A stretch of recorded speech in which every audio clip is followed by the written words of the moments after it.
guys, welcome to Gardening with Friends.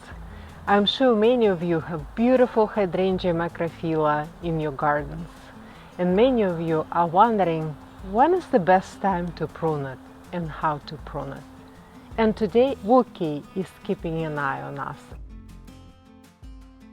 I'm gonna share with you tips on how to prune it. If you, like me, live in the colder zones, spring is actually best time for pruning.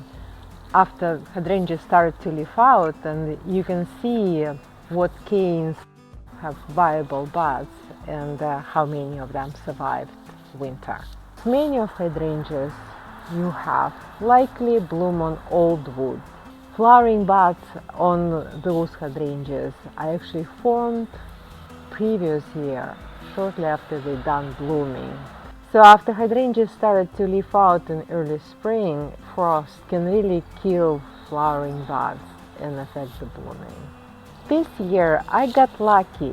I actually used some protection. I covered my hydrangea in early spring with burlap to avoid kill of flowering buds. My Bigleaf hydrangeas overwintered really well this year and also were protected from early spring frost, and now are ready to be pruned. There's going to be very little pruning. Once the leaves are clearly opening and visible, leave any cane that has such growth and remove canes or top of canes that don't have green growing leaves. You can see I kept flowering buds from last year because they may provide additional protection from freezing temperatures. And now I'm gonna cut it down to the first set of buds.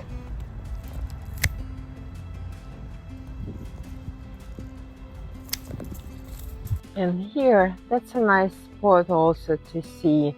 See, all these leaves are pretty big, but one of the buds right here is just start to wake up and leaf out.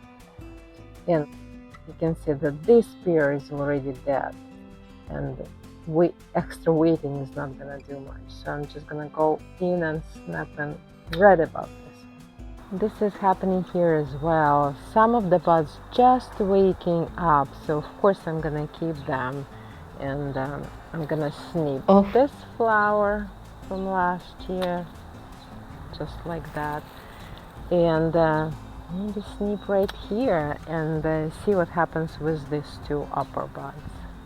Sometimes it's worth to wait a little longer because you can see on some of the canes leaves are just opening up, but buds like this unlikely it's gonna produce any leaves. So I'm going to snip it right here. And of course Marcus is here to help me with this.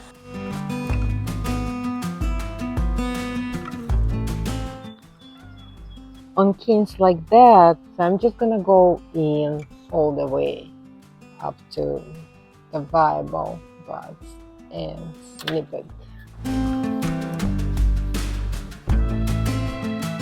Sometimes we have really harsh winters which will affect hydrangeas and their blooms.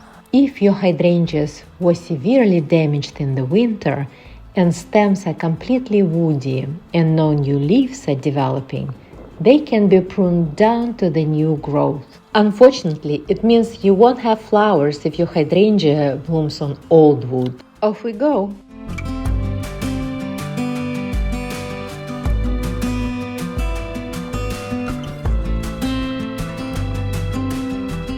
If you're in the market for Bigleaf hydrangeas, it's best to invest in newer varieties which bloom on both new and old wood, and you will always have beautiful flowers. In summary, in colder climates, late spring is the best time to prune Bigleaf hydrangea. Don't prune it until plant clearly shows which buds are alive. Remove dead wood only and cut stems down to the base. Avoid hard pruning, as many Bigleaf hydrangeas bloom on old wood, and this will reduce their blooming. Hope you found this video helpful. Happy gardening!